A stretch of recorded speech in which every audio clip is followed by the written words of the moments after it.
راشد راشو بيشا عزايان قلم كيشا يمشون سنتي دوراي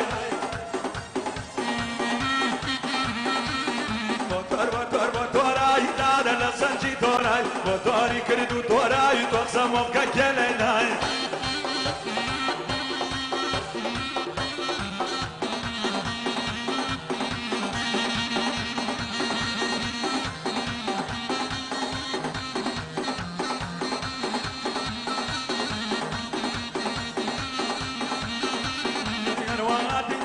چلان طوباری کای بازار رنگ دانه سرکاری فرنگیم شونه سرچی دورای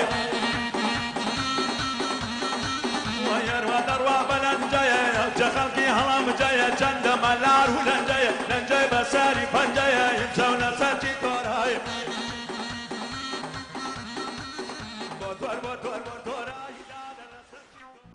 غريب يوم نقعد صغار فيه هو والله صغار فيني بقوان إذا باش علاج بقى بيت صغار بيت والله زوج وش يجنا بين طالبة سفياك يعني معقول يا ببي يجي ببيت كان برضه زين عمرك كمان بلاش ايش صغارش باري صغارش باري لولا بينا كناس ها بقوان نبنا كناس زين لو ببينا كناس بيش نفس الشيء فيه لكن ما رخمان في خلال لكنا أنا بقول هو زمان زمان سنزورا لولا وصفاتي قولوا يعني مش تشمي مع العالم قالوا عالم احترامهم يقول اسمع قلت زالوا من عمبر لا لا طب يا ولاد طب بساويش كم قبلهم اما ده جيني وفوتو انا ولا فكر كواتو كمان هو ما تعتبر في سنامي لو كنا احنا ما معقول يا كنز بشمرات توب بقى زين سيسوي واسطة مع باي عندهم واسطة شماني لا معناه ويا واصلة نبي لاقي يشتكي بيتنا وشيء أما قريش ما خلع فكرة كلها ببينا الشرطة دور تعيمانك كذا زين ببينا أولا الشرطة في خدمة الشعب ولم خدمة دخين بتساوان بس أبيش واسطة يدري نادري زينرمان إيه وجه كناس بواسطة واسطة والله بواسطة وجه كناس خذاك أنا ولا بينك أمن حسن يبين الشرطة إذا أمي شو خدمة دخين أقول تود ما قلنا ممكن أو زين كسر أنت بس بلاش كده وشيء بس ما 10 سنة معك سنة تقول الناس قلنا ما 10 سنة قلت ساسة الحصول ساسة الأصول ساسة الحصول ساسة دكينا مشروع إيه لوش هنا نه إجوان إيش دخل هذا ببينا الشرطة ببينا شرطة بينا تعلم كيف بابر بس أنا وسمونا توبرا يا ملاي هوار بس بغاد باوليها موافقين بينا وكوين الشرطة أما دابا ماليش يعودوا يعني شرطة لخدمتي هورات هذا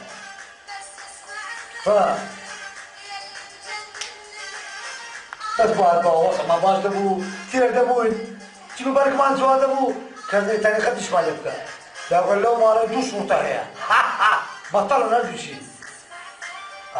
زاد كجد يا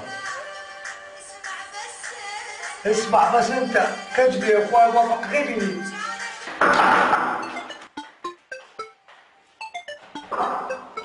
هلا بوي قرب النوم جانا هلا الإشارة بانا هنزيل كان الغانا يا عمري ضد خوشة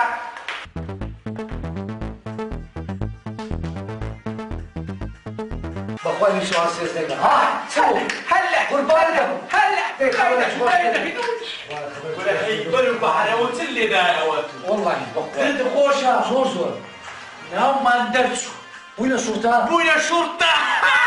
في خدمة الشعب لحظة الجابة الله شردي وعد لي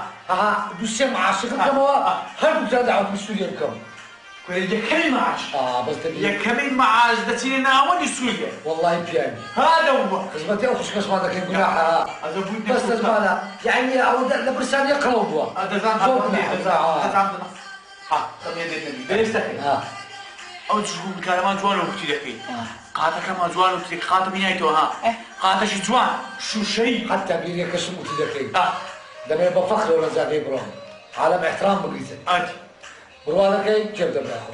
ما شاء الله تبعاتك كثير أما برك ما هلا كيف عم بتعقم كلهم مش شنو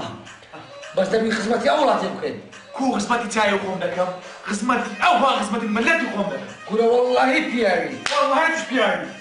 هستا خوشكم هستا تلك موتي كان ما فيك جوان سبيل دبي بمحترم سبيل بيج عالمي بابلنا وبيت الشرطة وخدمتي أولادي دكا والله أول تماشى تشوفك هل مشاهد لنا أول غادي تلك برام شرطية خدمتي أولادي دكا بس سرتشاو براكم من شانازي بإيواكم زي كان يشتغل بو حاضركم بس إيه وجبي بوكا شو شيء كي جوان بو بكرم كم عاشتها ورقر بوكا شوشا ويسر هردو كبهم هيس خاب النبي اشتشكش على قوري هيز مدرسة بكيف خد برو كوراني برنزي بجارك وبنيشتي بخو قلوبيش بكا براد شرطية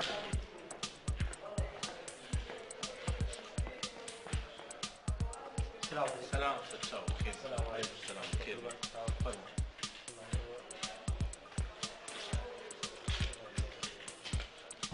طيب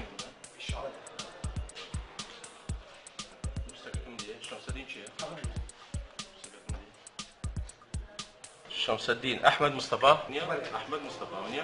تمام زادر احمد شو برايوي زادر احمد مصطفى بله لم يجب لنا قديما باش كرامني باشا كاكا بالنسبه نقول سبيني ساعات هشت بعد لا بابا ما عشنا سبيني دينا تدريب زادة نقول هاولاتيه اشتغل كابونا بوليس دينا ساعات هشت سبيني دينا سبيني بعسكري قادة عسكري لبردكي قادي عرزات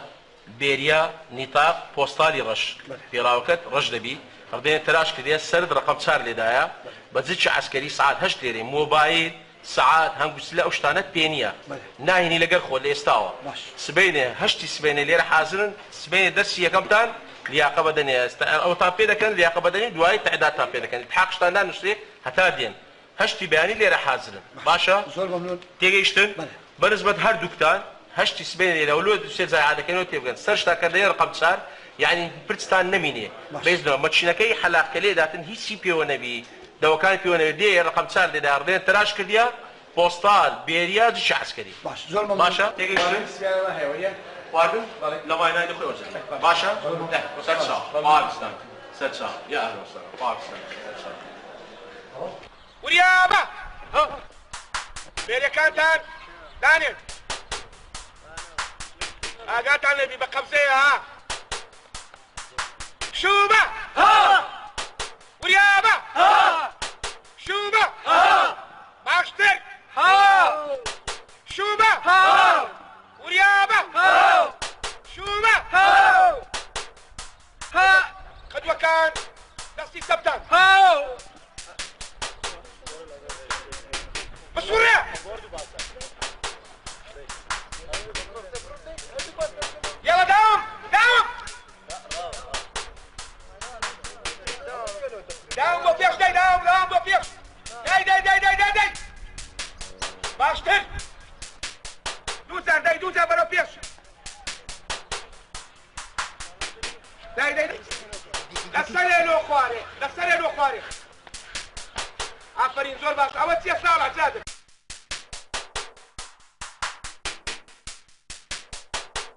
آماده با وريابة شوبة وريابة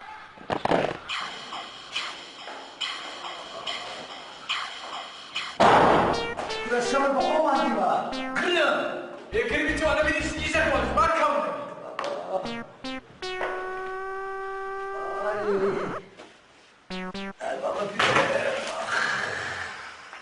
كل زاد راود يستعد واشتراني حبي مشكات اي بابا وي بابا والله بابا عملاتي باشتر لو حاضر أري خواد زاني يا قركاري زول لو عارف وشتها اي بابا زول بادي ما اي بابا شمو تو شرف دا ناس دي اقسم بالشيء كل شيء لا ينسلو خد برو اوي مكسازه تسمد لا يديكا او تشنجاته انا لو خد عيناسك بابا لا ما طبي صار مقطعي ما شرفهم يا قرشلا زور تدريبي خوشتله قيداك خدمتي ولاتي داك خويا خدمتي تسي وشي بخو مرتي خدمتي تسي كل بابا زول ما عندي وتدريب زول ناخذ التدريب استريح وقاعده هاي بابا بيام هاي بابا تشنجاته صار الوقت تقي اي وريو برو هیچ من لێ وەرنەگرت خوا دەزانێ. ئەوە تەمرینە تەمرینە شۆرتەشی بەزبوط کوتای خزمەتی و عادە بێ کار چاوەخ دەرێ چاو دەروێ دەرێ خوا دەزانێ. ئەگەر لە کابرای بچیدا ناتە درێبی لە خۆت چوو دەست و لاقی تێگارا بوو. باش تێنە هەڵدا باش بوو زابت گوتی لاقت بارا دەستی هاوێت.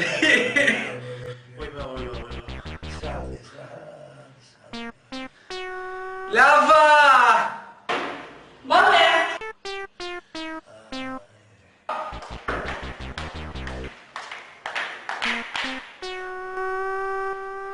بەخێر بێنەوە. خۆش بی. باش بحياتي ئەوە چێ بۆ خۆتە ناو بەعەرزە؟ هلاچین تەمرینەکە زەحمەتە ئەی گۆز لەکانتان؟ ئەنا جانتە بۆ مام بشۆ. بۆتان شۆم؟ ئەی چۆن؟ باشە بەسەر چاو. ئەی حەستان لە چییە خواردن؟ زلابیە فەلافل. ئەمەیە ئەوە زلابیەیە نان نۆکتان بۆ لێرە. معاشتان وەرگرت؟ شەمۆ دەزانی. بەسەری بە کابرام گوتم سەیدی معاشەکەمان بدێ پێشە چی؟ گوتی نابی جارە بۆیشی خۆتان بخێنەوە. بەخوا ئەتان کوژم بوو کە شوشەکەم بۆ نەکەم هاوا بێتانەڵێن دێ باشە بەخوا ئەوسم خواردنتان بۆ حەزرەکەم. خوشەکەشمان نەخۆشکردیە دەبی بێنێت دکتۆری. سایب بوو ئامادە بە وریا بە دەستە ڕاست ڕێک بە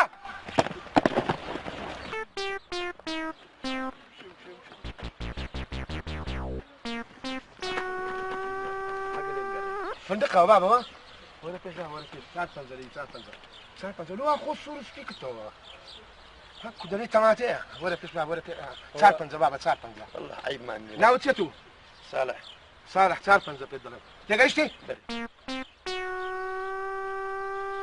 هاتو ناوت چێ بابە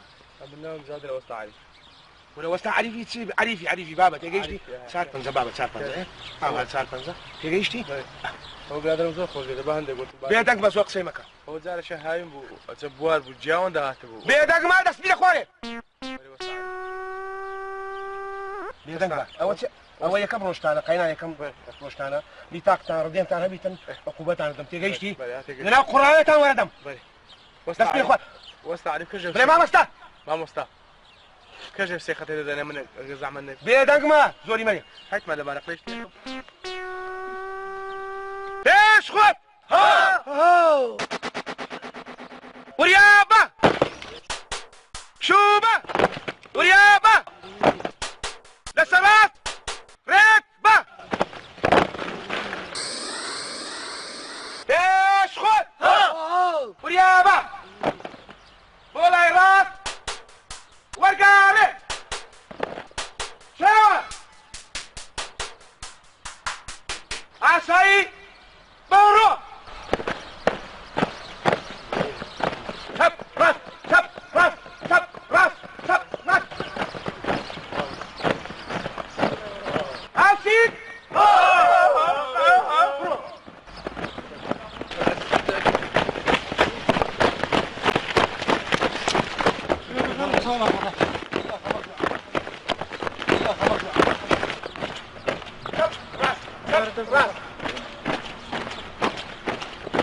ابو فوتها ما تسليات والله من كانت باخ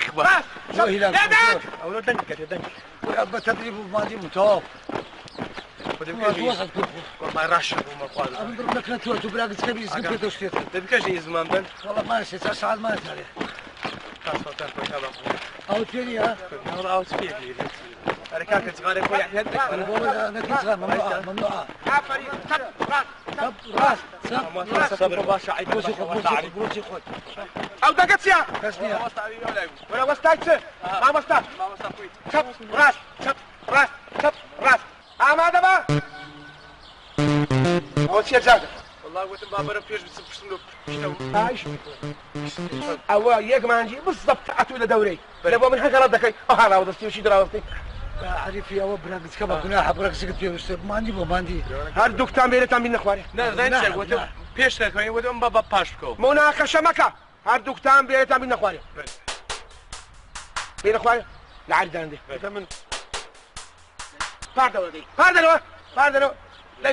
فاردلو ودي داي برو استثمروا لا تستثمروا شو بدي برو داي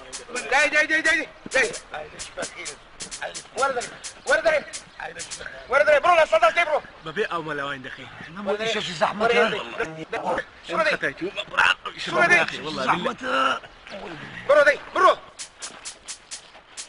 برو دي برو اسمعني تشندر يا زمان برو دي برو هناك تحملت ليت بقرم لا هناك اقدر ليت بقرم لا والمكره اواني لا تسياي بدات بيش لكوبون اتوري لبن باري ماري خوم من الشرطه تمكن هكي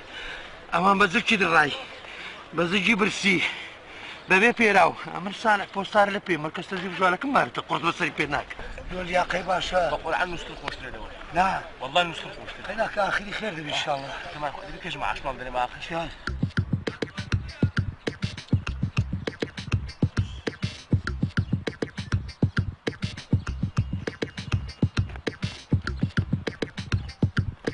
هي كانت على السلطان كم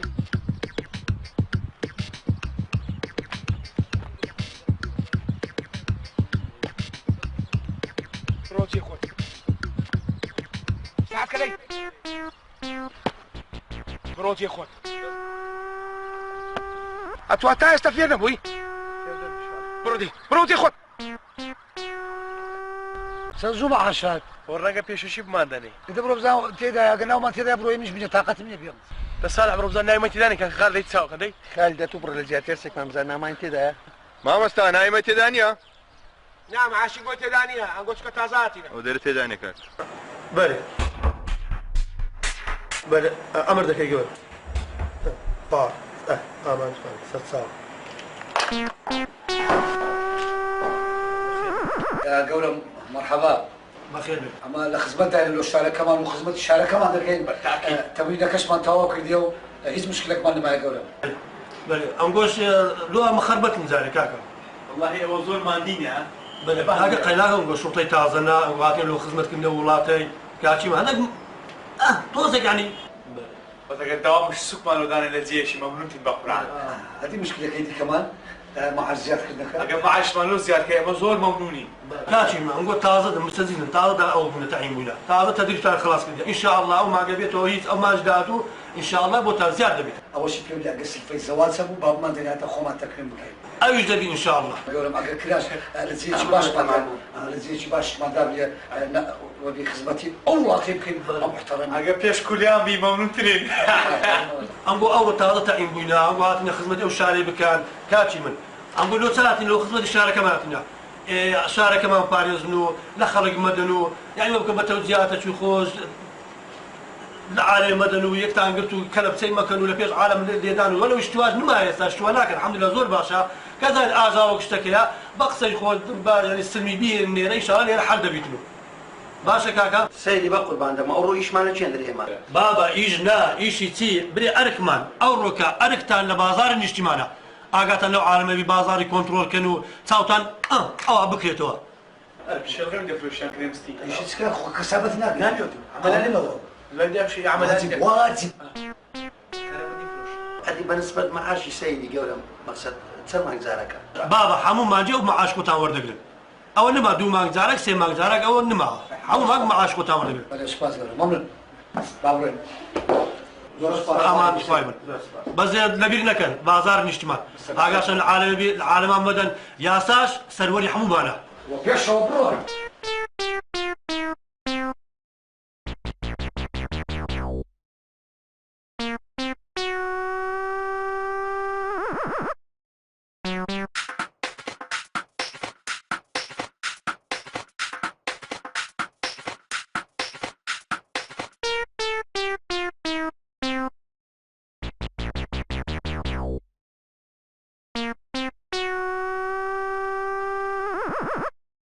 مادام هذه خدمة ولاتك الخمار زورج على جمال العالمي بي غدر كذا ممنوعة بيجي أمنوا أساس شغلاتك ما بطلع يصير هذا خو ترانسبورت كله توزيع بس خدمتك صالح تعود كو صالح سام كتو خدت زابطي مني ما حصري من ذاك سام شو بيارك لك اليوم صرت شور ماكو بدي بخدمت كاين هو تو عالم حمود بيني ما كوا أبشر القبرة كلاوسيا بيجي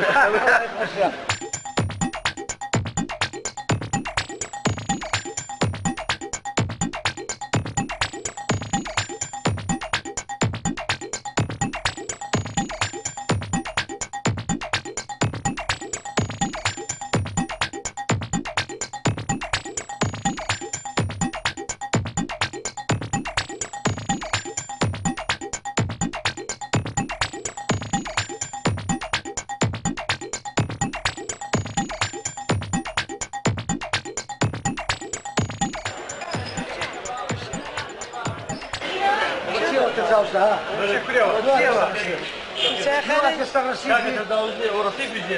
رصيف برام باش رصيف والله استريت بدم بريني وعربانه كدين لي داري برنا لا والله ياخذوا شركه ناولي تراب داكي دار براي قوري ريس انا كل وانا في يوم سبني مقصور دفوش والله فيلم كردي دروا افلام كرتون دروا او اتاري وانا دروا انا ولا فيلم انا دروا ده باشا خالص كلمتنا لا لا اما شتي ورا بخير لا بارك يا باشا لا بارك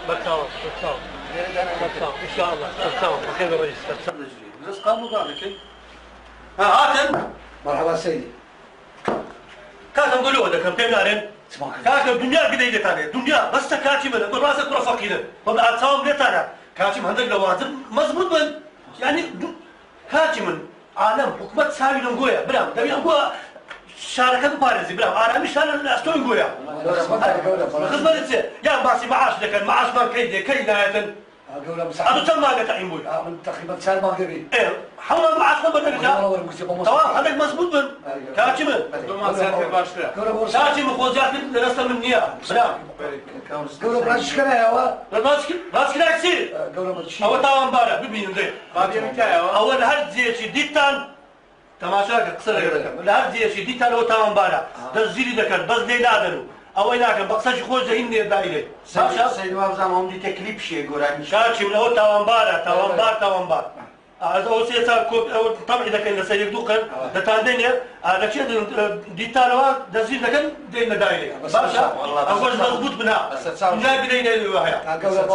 حسنا كنت مش خك ما بديش دتاندينيا باشا أمي تصاوب لهم قول راسك كل فقيرين كاتي من وأنا توزك مضبوط بن ساتساو سيدي ديرو دي برو ساتساو سيدي ديرو دي بتعمل مضبوط بنا لا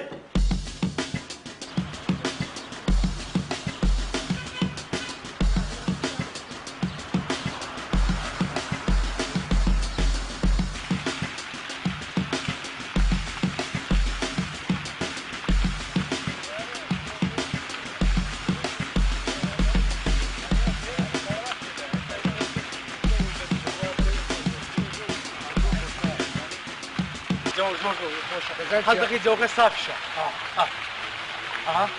والله بابا ممنون يعني اون ده بارك كان لما تشتريها يمشي غير مدي بقربان هكذا غير ممنوع بابا لا ممنوع الا لو ممنوع لو لأن هاي واجب صغارة شام ممنوع هذا بيتساوى بكينه أما خدمتي أولاد تبكي الشام ده كم دوق بعد كم صغير هكذا ممنوع من هذا من كيف خوته الا لو بالممنوعيه إلو تشي ساو شيء سوبرمان يتو كذاب كذا يبيني قري بس سنيته هو أبو السكرية اللي بينا نسينا شهان احتيادي والله سيأخذ بقرة ديمقراطية عافية ديمقراطية عادي بتكلموا وسوحاني زاد الرسام جيش قناعات أو خوش لله بلا قوري هو عقله بكل دعوتك دعوتك ايه؟ هاري والله هو والله يستلبيش والله دعوتك دخيل ابننا من دور وجبي ما شفتن قد ناسم شو دعوتهم ده كان بس أنا كسرك أخوي يكذا بيه مارمانيا هم جارب خود ديه والله ديم بخدا بيش دبي بفردا أو يبيني خيار توماتي أزا من كيك تبعات ماله وكاكم دزاني بيه مارم بكيف خد لاغ هذا شيش نفيش عاوين السر ديني بس راحت أخوي زوج خوش وردك نقول برا الساحة ماري سبورت احتيادية بخدا خو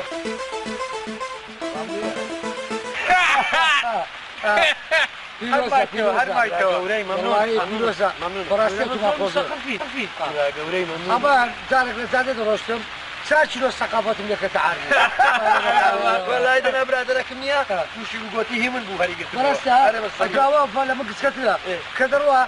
سارقت شنو الثقافة دكتور هذا جداد الثقافة أنقول نبونا مركز صدي بروشة ترجع بتاعن ذاك دبر احتيادي باش نقل وشي عشقات ديك احتيادي ديمقراطية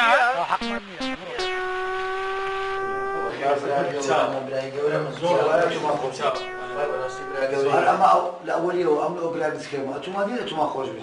اخي امش لخني خوش نقوليا وش لمركز تدي بينا روش مو يكسب انطور نبي كل جو شورت وتسمو براستي انغزور برادري عزيزي اما خوش هل لي من ده هتا إيرا بخير بيسال هردو تشاي كاك تو كاساي كاك خوش بيا برصار تلدش دخل موكاكا لو خش مرزات شو من يبرا قولمني خلاك تشاو تيكي بلا بسري كاشم بقبوش يا اخي تساوي الناس كاشم بەڕاستیم صاحب ماریە هەڵام نەدیتە 5 دقەی ئەو هەبوو ڕەچاوم بە پەنجەی دەردەنیرە بەڕاستی ئەمە برادر شتۆ ناینەماری خۆمان بەس توی خۆش دەوێت ڕێز دەبی ئەمانە لە خۆشەویستیانە زەچ مۆژێت بەڕاست پێ ئەمە ئەتوما خۆش دەوێت زابتەکەشمان خۆش دەوێت فەقیرە بە زمانەدا زیگی لە گەورەی ئەوەی گوتیان گوناها کرێتیە خۆمەسەرەکە ناچی ئەوشمان خۆش دەوێت ئەوشمان خۆش دەوێت گەورەی منی ئەمە نالی کەس بێت نان مەچمەکە عزیزی منی بە قورئان زۆر ئەتوما خۆش دەوێت خلاص برای گەوری تعلیم باش زۆر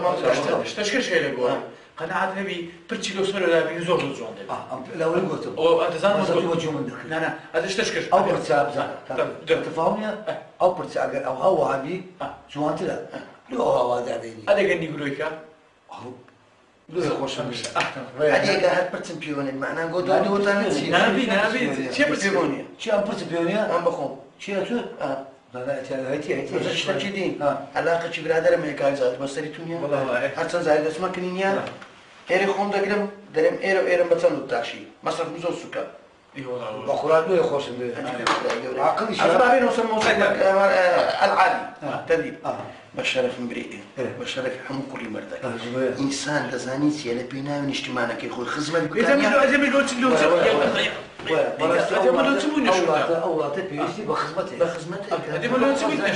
بس اولاتي ما عندك ساحر ماري استغلالي ميواني لك او هالراوستي بشرف لو وسعت اما بمزاج لا يدا خوش مندي خوش نمزاج لا جورم اگر نم قرن مساله بدن والله اذا سالتي امر بينا ما دبلو شي خيراتي اما خصبت ايش خيري تسم بساتي ما نقول برسم دا خوازي خوش كنا زين لا والله اما صاحب مال النادي كيف اخوي شيء خوي بيشكش كا خوش خوي بيشكش كا بوضع زيش استغلالي كان سلبي لا سليك بخون قاسي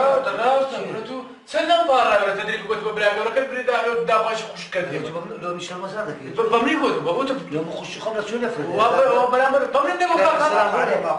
السلام عليكم وعليكم السلام بيت عم بخير ناكري شو بخوناكي لو بنات يا رجل باي هذا الناس سموا له بخير والله بلا امن بي بخير نعم يعني مداوش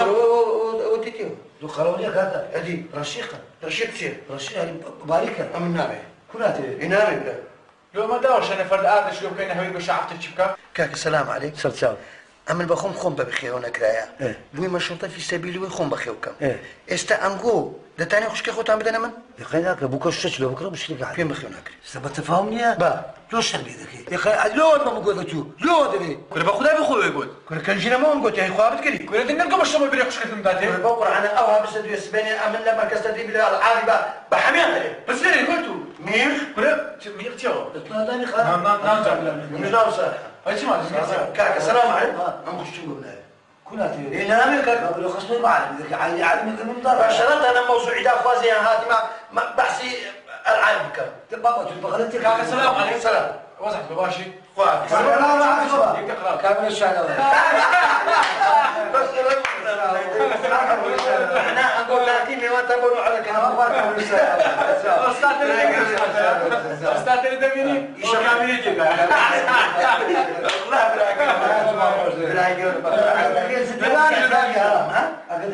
شو طبيعيه معناه او بقستي او هاتاني كل مراسي بينم هالشيت انت قاعد اقول قران نام بيدنا والله لا بيدنا بخذ من نبوه يصير ما كامل الشارع ولا هي بيزار ثاني مبروك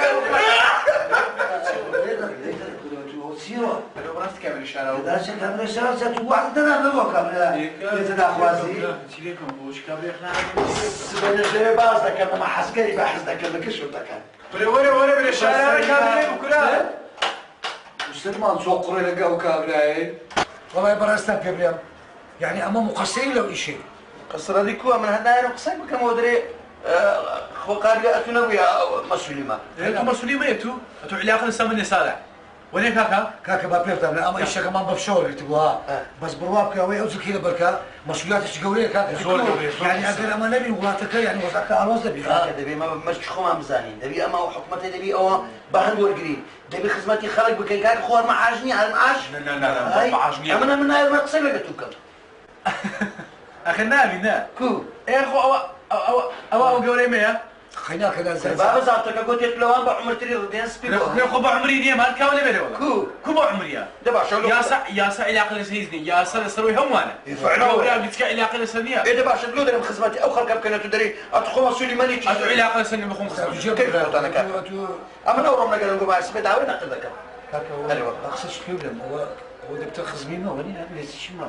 ابو راملو سكينيه دم يبرتش اخي بيو خصمي ما كافه يجوا نابي كاكا بابا شبت خزم اتجيب دبر ياخذ انا باخذ زاني استلم زرعك تزرك فريت اما نابي كاك كاكا دبي زرعك ادكو خلي لي خلي ده ولا حفله وي قاعوا معي حفلات زانيتي انكو بهرت بريان ثاني بمرة بين بقرا عم زابطك هذا راح يستوار سن قبل شيء بقري او فلاش لي لا توانيا هم سبيدرتي عقم وضعك هنا نابي نابي استسموك زابطك كم استاك كراو خلا بمسلبون قريب خايلي لا حول ولا من ابي هو كاكا على كل وزن وقصاني بين بخدمتي اولاد يمكن بمحترمين انا بقرا والله وين اذا كان محترمين يا امن يا ساي الساي يخون دادني والله بياوي والله بياو خدمتكم عافيه انت باوزاش تيكم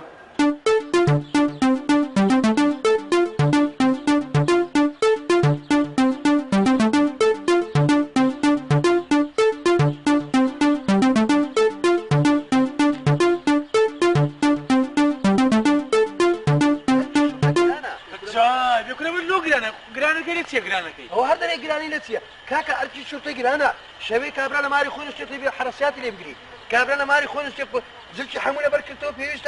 أما خدمتي وخلقك خدمتي وشاركك خدمتي وحكمتك أنقول لتا أخوابي زخار أخواني صار صيفها الزعيبة كل بابا تستريح تبلوك تشيشات واتسيوا ده بزانا أنقول كودا بزانا أنقول خدمتي خلق ده كان والله يا بابا حتى اسمي خدمتي عالمي أدي باشلو لك زابتك زماتن أو تدري جاتا أنقول أما لبوا أزباتي عيب مانيا اللي بقول شاي ماني مش كما هي ما لا ساي مالك بارد بعشري وناتو لو قصة تسق قصة لتيا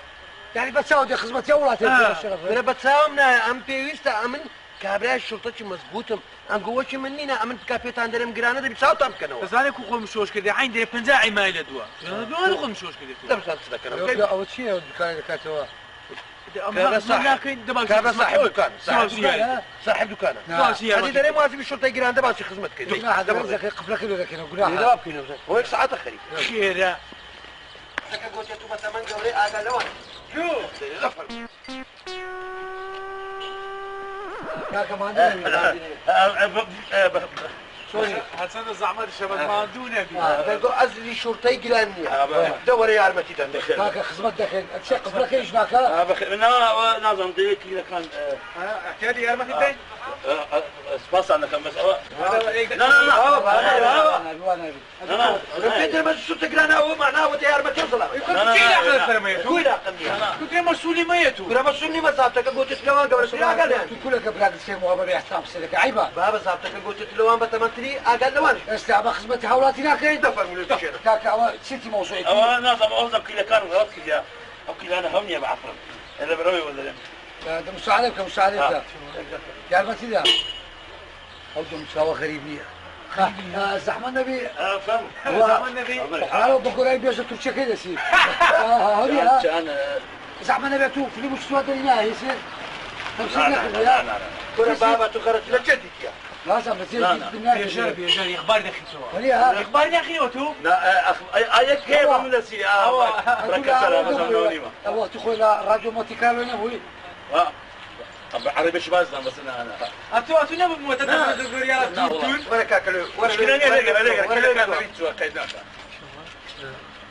لدي ناس هاتوا بيدم شنو هاتوا بيه هو رسمي وي لنا مخفرية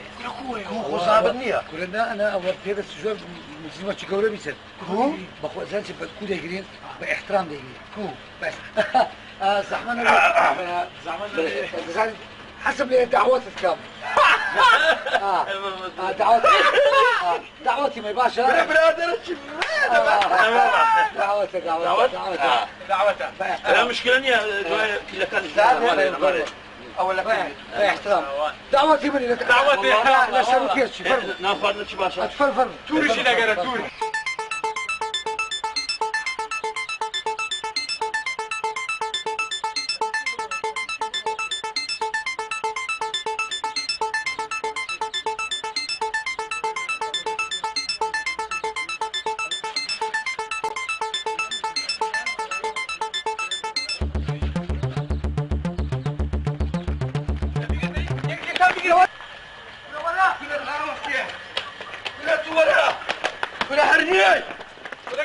مو ولا هكا زعما انا غاوتك هكا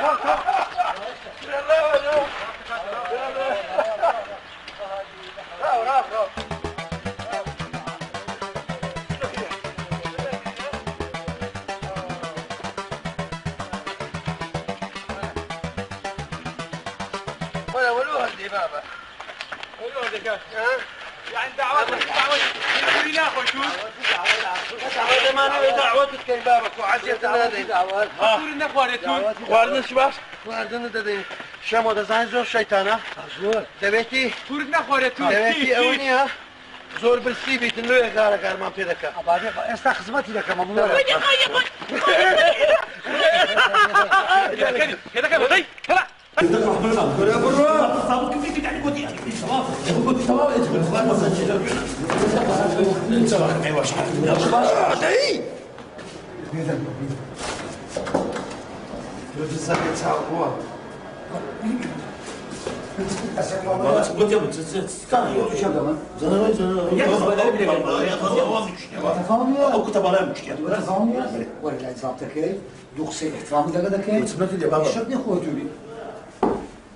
قولوا مرحبا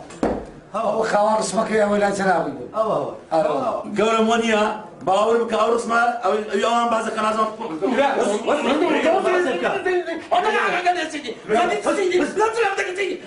باور كوني يا حبش هروح بلدك ليش ابو كنت بالي ليش ساعه السلم ها ما بدك كتر يعني انت كتر زي ما كابتن زور بيشرب قبره سيدي هذا بس كذا كان من لك هذا سيدي دا يسقف لي بداني بالشين بقى زانم اما دوس صار انا تقرب دوس صار انا بس العاصمه انا لا عادي ولا بيابوي سيدي دزك زور باحترامه قولهم ابا مشق لك اسمعنا ذا خوش نيت لك اسمعنا بس كابراش باسلوب بيشرمه سيكره دزاين سيقولا استاتو دي رسمه شنو ورسمي منها امنيا ما فيلم مسينا يجاتو سيكا كريا خلاص فيلم اي كناكا يقدق ها يقدق مزارده صابت عفوا سيدي جو زمن يقول يخلق من الشبع 40 يعني يقلع 40 كامل يقلع يخلق من الشبع 40 يقلع 40 فيلمنا هوني ما هوني انا قصيت يدق يمس رحمه الله عليك بس كده دوسر دوسر بس انك يا سيدي بارك انك يا انت يا باورك موصعب يا انا كنا تشيا انا من ديما ما شال وس منظرك شال او كوزاني وس سلك هذا كوزاني لا قصدي يعني هذا زانسيا ولا ده لا لا ما اخر برك يعني عندك سيما ما يشيريش الزياد ما ماشي شربناك عائلك ابو محتاج بس ما زياده قولوا بيبان استاذنك والله بيبان ذا توقيت بيبان سيدي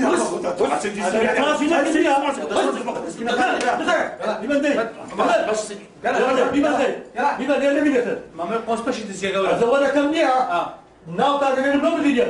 حمو شغل تقديره ده بالترفيع يشكل هل يجي خدك كان ده عينك ايش بيدزي قولا دبر عافري ودو كابير لا تشوف سكر محمود يبو قرعه مقروب والشام او تسبو هو بيلاش بدي ورا سلام وند بقول يقول كان ايش ماردا اشتوانه ابو نمت تاع بارك زور بس عافيه لو تو سلامه تكون ناس بعد اسمك قبل دي يقول قال لك اسمك زول فاهم بس قرام هيدا اسمك قال شيء سلامه قال شيء ولا مش عصب ابصري من كي عافري والله ايش باشا والله ممنون سيدي زور سيدي قم سكاش مالك ولا ساي والله ايش باشا اول كاس علوي مديرية تلفون لكلهم ودي اوصي شرطين لو دليل والله مكافأة شو تركش لك اي ممنون اول دبلهم موني شرطي اوراتي لو بي ما شاء الله حمولا صار مولك ادورك ساعات سندا ساعات يعرضوني بيرج يجيب لي ان شاء الله سيدي وايش ثاني اهم سيدي جيت اخوش صار في سيدي ثاني اخو بس بيعتبروا مجدري باشا ولا قبل اول بس زكي كسيدي سيدي تتساوى قبلني شو تشوفه مظبوط ايش معك هذيك احترام شو يعني انت هذا تقول تم تقول ما عندك يعني كل لقيته ما وانت قراني يا صصر وهم انا امر خصم بدك حتى عمرنا واخذ بدونهم ممنون سيدي زانا سوچی مامۆستاییشمان کرد چەند احترامان دەگیرێتن ئەوجاوەشی خەتەکانیشمان سۆگەر کرد ئەکید خزمەت دەکرێت دەکەواتە بژی ملت بژی حکومەت بژی پۆلیس